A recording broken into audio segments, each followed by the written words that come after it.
30 miles long, 11 miles wide. Pretty bleak, you might think. Great for sheep and rambling, but also great for biking.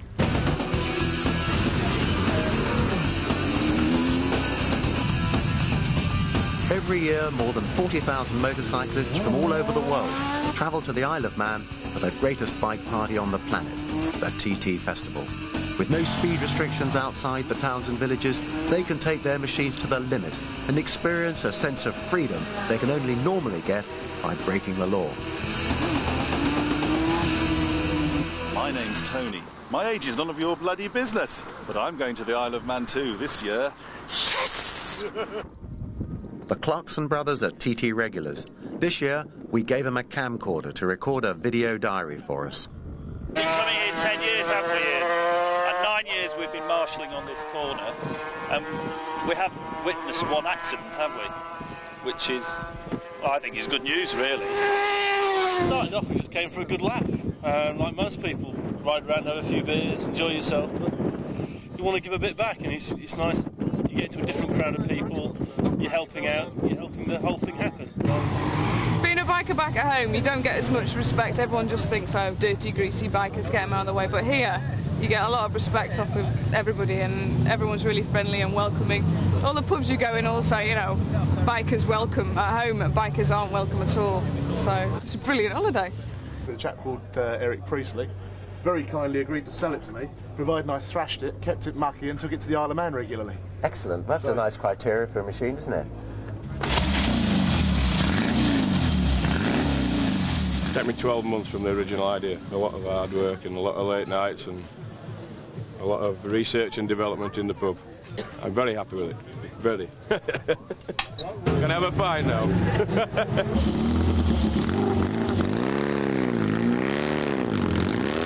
Morning, Patrick. Patrick's tent is now beginning to show severe signs that it might not last the week. It's a good job people spend more money on protecting themselves from riding their motorcycles than from the weather. Look at the state of this bloody tent. The TT is all about taking to the road, and absolutely everyone does. Classic motorcycle guru Richard Peckett prepared a 1972 Triumph for me. It looks to me, Richard, like this engine sort of is, what, outwardly a Trident lump, but I mean, there's all kinds of special stuff has obviously gone on here, hasn't it? Oh yes, it's been extensively modified. I mean, starting at the base of the engine, the standard crankshaft weighs about 30 pounds, which needs about 2 people to lift it into the engine. So we shave about £11 off it. £11? £11 off the crank? Yes. I mean, this has 2 effects. One is it allows the engine to spin up quicker, plus it's losing £11 off the weight of the bike, so therefore it will accelerate quicker, it will handle better. But this lap, of course, Richard, it's not just like your ordinary little lap at Brands or anything, is it? I mean, we're talking, what, 40-odd miles and sea level to 1,400 feet. Yes. I mean, it's quite a thing, isn't it? Getting around there. Obviously, you've got different weather conditions and the different altitudes, so therefore the carburation has to be altered to suit those conditions. You can't get the carburation correct for every situation, so you have to strike a compromise. But that is what obviously must make the Jerry Dunlops as special as they are. Apart from the fact they've obviously got a whole bunch of natural ability, is the fact they can read, I guess, the weather, they can read the circuit, and they know what setup to give it. Yes, they've got so much experience that, you know, they can see what the conditions are. They can possibly tell what the conditions are going to be like. But it's not a problem we're going to have, of course, no. Is it? No. My first chance to try out the bike was at Derby Airfield, well away from the main circuit. This is where all the TT aces shake down their machines before they race. I had a lot to learn from my mechanic, Nicky. The first thing being how to get on the bike whilst keeping the engine running. Race engines aren't designed to idle. Let the revs drop too far and... Shit. It's all right. Sorry. It rolled forward, though. Believe me, it's more difficult than it looks. Is that right? Yeah, that's it. And if you do stall a race bike, you don't have the luxury of an electric or kick starter. Starter motors aren't fitted, as they add unnecessary weight. You just have to get it going again the hard way. This Trident may have been born in the early 70s, but believe me, it could show a few modern bikes a thing or two.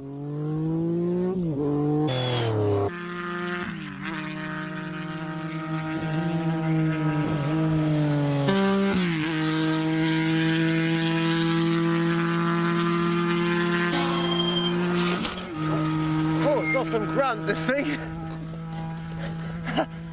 It's got some grunt, I can't tell you. I was only giving it half throttle to start with, and then opening it right up, it goes like a rocket. On our way back from Derby, we bumped into ace stunt rider Gary Rothwell. He can do things with a bike that you just wouldn't believe. This is my 4th year or my 5th year I've been here, and this is the pub where I very first got noticed in. I was doing a few bits of madness outside here. I got seen and I was put in Performance Bikes magazine, and it said I was going to be a star in years to come. You never go past your limits, or you won't be coming back next year. Have your ears gone numb yet?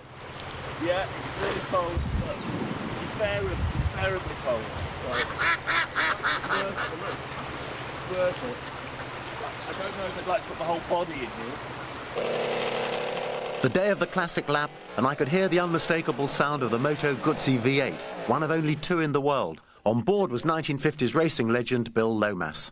Bill, there's no chance of having a look at the lump, is there? I mean, it'd be lovely to have an eyeball. Take the tank off. Oh, great. That's so nice. Oh, we'd have a look at the engine. Oh, yeah. There are 8 carburetors, you can see. Gorgeous little carburetors, aren't they? That's how they work. Beautiful. It's a little jewel, isn't it? Perfect. Sadly, the replica Guzzi crashed on the second corner. The rider walked away, but this year 4 other riders weren't as lucky and were killed. Can you just see the latest addition to my motorbike over here? Patrick did that yesterday. So, Peter, you've got a sheep's skull attached to your motorbike.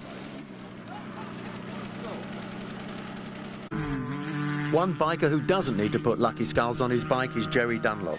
He's won 21 TT races in 20 years. I tracked him down for some advice. I'm going out to have my first ever lap round here, then. I feel for you. If I give you a couple of Le Mans 24-hour secrets, you could let me have a couple of TT secrets. Just ride round and enjoy it, and even once you head up the ramps, you look back, you see the scenery, and it's unbelievable. So, Ian, what's your whistle for? Well, just in case we have to run off down the road there and we're sort of half a mile down like happened last year, and I've got a relay, I need some help, then I blow the whistle frantically. But also, in this wonderful age of modern technology, we also have mobile phones.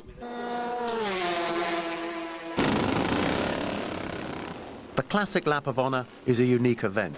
It's a fast but uncompetitive lap of the 37 3/4 mile course on bikes, which must have a race history here. I was more nervous than before any Le Mans race I've ever competed in.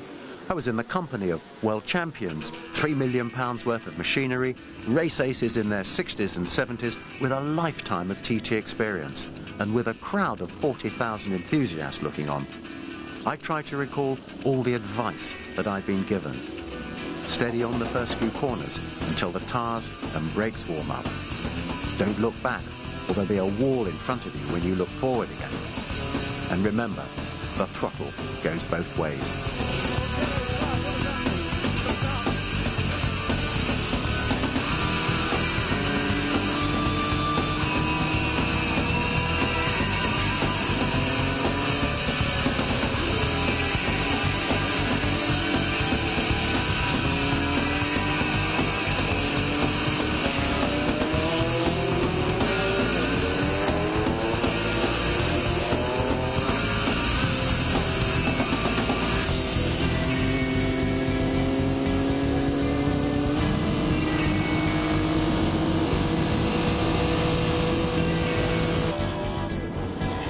He's like going. This is it, here he comes! Not exactly a Joey Dunlop, is he? But at least he got around the corner, that's the main thing.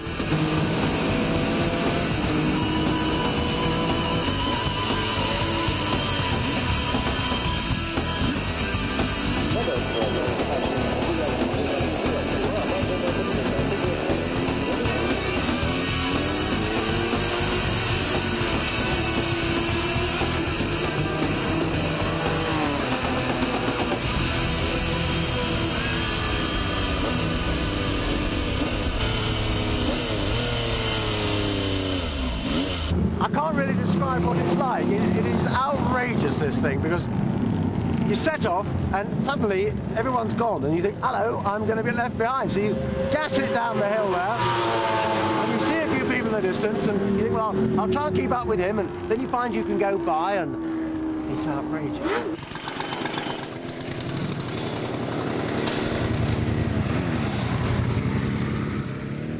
We're all gutted. I'm really sad. We're leaving our box for another year, but we will return.